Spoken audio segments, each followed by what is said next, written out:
Oversharing on social media. Posting that you're at the airport or sharing beach photos while you're still on vacation feels harmless. It's not. You're announcing to anyone watching that your house is empty right now. Thieves scroll through local community pages and public profiles looking for exactly that. They don't need your address if your profile mentions your town and your photos show your front porch or street name on a package in the background. Birth dates, maiden names, and pet names seem like personal touches, but they're the answers to your bank's security questions. A scammer doesn't need to guess your password if they can reset it using details you've shared freely. Your high school name, your first car, your mother's maiden name, those aren't just memories, they're keys.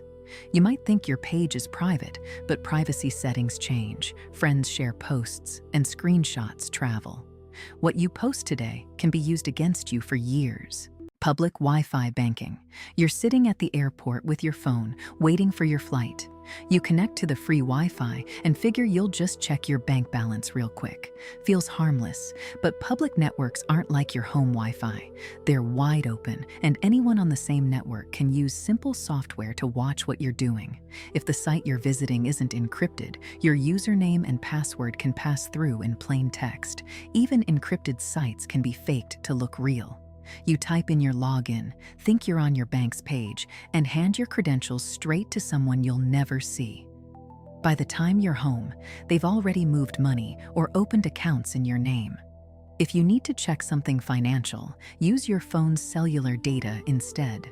And there's another layer most people forget that leaves them just as exposed. Ignoring privacy settings. Most women set up Facebook or Instagram years ago and never looked at the settings again. If you didn't manually change anything, your account is likely public by default. That means strangers can see your friends list, where you check in, your photos, and even details about your routine. Scammers use this information to figure out who matters to you, where you go, and when you're not home. They'll scroll through your page to learn your grandkids' names, your hobbies, your vacation dates. Then they'll use those details to sound convincing in a phone call, a message, or even a fake emergency. You don't need to delete your account. You just need to revisit your privacy settings and lock down who sees what. It takes 10 minutes, and it closes doors you didn't know you left open. But privacy settings are only part of the picture. Answering stranger messages. A friendly stranger on Facebook sends you a message complimenting your photo or asking about your day. It feels harmless, even flattering, but that first reply is what they're counting on. Scammers don't pitch you right away. They ease in gently, asking about your family, your hobbies, where you live. Each answer gives them material to mirror your interests and build trust. Over days or weeks, the conversation shifts. They mention an investment opportunity. They hint at romance. They ask for help with money. By then, you've already shared enough that cutting them off feels harsh. That polite instinct to respond is exactly how they get past your defenses. The safest move is ignoring messages from people you don't know, even when they seem perfectly nice. Politeness doesn't require a reply when the risk is this high. Posting family details. Posting about your grandchildren feels natural. You're proud, you want to share. But every photo with a school logo, every mention of their names or ages, every post about pickup times or soccer practice builds a profile scammers can use. A stranger doesn't need much. A name, a school, and a schedule can become a phone call pretending to be the school nurse, or a message claiming your grandchild is in trouble and needs money fast. Identity theft against minors is growing because children's credit is clean and often goes unchecked for years.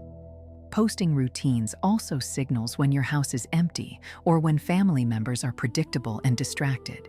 You're not being paranoid by holding back.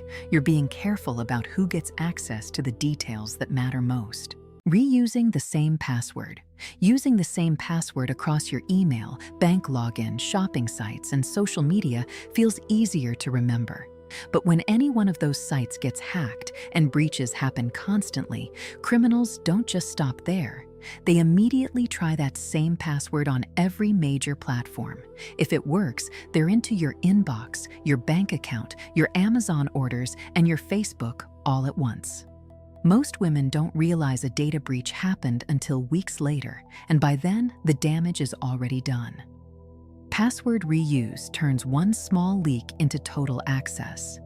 If you've been using variations of the same password for years, assume someone already has it. Even a password you've never shared can end up sold in bulk online after a breach you didn't know about. What you post online can make all of this worse without you noticing. Sharing too much with doctors' offices. You don't have to answer every question on a medical intake form just because there's a blank line. Offices often ask for your Social Security number, but unless it's Medicare related or you're setting up a payment plan, it's usually not required. You can leave it blank or write, "Will provide if needed." Same with detailed employment information, emergency contact financials, or your mother's maiden name. If the receptionist pushes back, ask why they need it and what it's used for. Most staff won't actually know, and that tells you something. The real risk is data breaches. Medical offices get hacked constantly, and once your Social Security number is in their system, it's out of your control. You're allowed to protect your information even when someone hands you a clipboard. There's one more place women over 50 give out sensitive details without thinking twice. Posting check images. Posting a photo of a check might feel harmless, especially if you're celebrating a donation or sharing proof of payment. But that image can expose your full account number, routing number, address, and signature. Criminals screenshot those details and use them to create convincing counterfeit checks or set up electronic withdrawals from your account. You won't know anything happened until money's already gone. Even if you think you blurred the numbers, phone cameras and editing apps sometimes leave traces that can be reversed or zoomed in on. If you want to share the moment, crop the image so tightly that no financial details are visible, or just describe the donation without showing the receipt. The habit of posting payment confirmations online puts your account at risk every single time. Some scammers specifically search social media for these posts because people rarely realize what they've handed over. Trusting caller ID. Caller ID feels like proof, but it's not anymore. Scammers can make any number show up on your screen. Your bank, the IRS, your utility company, even a number you recognize from your own area code. The technology to fake caller ID is cheap and easy to use. If someone calls claiming there's a problem with your account, a missed payment, or suspicious activity, pause. Don't hand over account numbers, security codes, or personal details just because the name on your screen looks right. Real banks and government agencies don't call asking you to verify sensitive information on the spot. If you're even slightly unsure, hang up and call the official number yourself from their website or your account statement. The pressure to act fast is part of the setup. There's another tactic scammers use that catches people even when they think they're being cautious. Downloading unverified apps. Some apps look harmless, but exist only to steal your information. A flashlight app doesn't need access to your contacts. A wallpaper app doesn't need your location. If you skip reading permissions during installation, you might hand over your camera, microphone, photos, and messages to strangers. Fake scanner apps, coupon apps, and games often collect far more than they need. These apps can track where you go, see who you call, and even monitor what you type. Once installed, some run quietly in the background, uploading your data without your knowledge. Before downloading anything, check how many reviews it has and read what people say about privacy. If an app asks for permissions that don't match what it does, that's your signal to walk away. What seems like a helpful tool can quietly become a spy in your pocket. Leaving paper trails. Throwing away bank statements, old prescription bottles, or credit card offers without shredding them gives thieves everything they need. Your name, account numbers, date of birth, medical information, and even your signature are sitting right there in readable form. Identity thieves still go through trash because it works, and women who manage household paperwork often toss years of records all at once during cleanups. That pile by the curb is a gold mine. If you wouldn't hand those papers to a stranger on the street, don't leave them intact in the trash. Shred anything with your name and a number on it. If you don't own a shredder, tear documents into confetti-sized pieces or soak them before discarding. Prescription labels, insurance statements, and those pre-approved credit offers all count. One stolen document can open accounts, drain savings, or wreck your credit before you notice. There's one more quiet vulnerability most of us never think to protect: sharing login codes. A verification code is a one-time key that unlocks your account.